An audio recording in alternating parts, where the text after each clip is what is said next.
এবং এইটার সঠিক কোন কারণে লাগলো, এটা কোনো ষড়যন্ত্র নাকি স্বাভাবিক কোনো কারণে লাগছে সেটাও বের হওয়া দরকার, কিন্তু এটি আমাদের প্রত্যাশা। আসসালামু আলাইকুম। একটা প্রশ্ন করি, এই যে 3 দিনের 3টা বড় বড় অগ্নিকাণ্ড মিরপুর, চট্টগ্রাম এবং ঢাকা এটার পিছনে কি আপনি মনে করেন কোনো বড় কোনো নাশকতার প্ল্যান আছে, বা আমরা আসলে একটা হলো চট্টগ্রামে লাগছে, আর একটা এখানে লাগছে মিরপুরে একটা।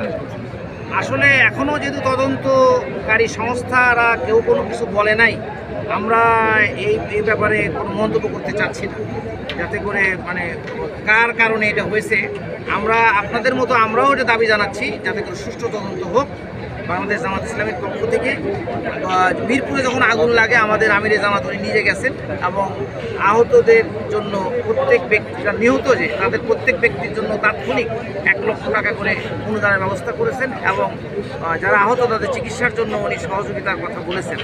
তো এখন যেটা চিটাগাং হয়েছে এবং এটাও হলো যে কিন্তু এ ব্যাপারে আমরা এই মন্তব্য করতে চাই না যে কেউ এটা ষড়যন্ত্র করে লাগাইছে নাকি এটা মানে কোনো স্বাভাবিক কারণে লাগছে, সেটা তদন্ত হলেই জানা যাবে, আপনারাও জানবেন আমরাও জানবো। এটাই প্রশ্ন এখন।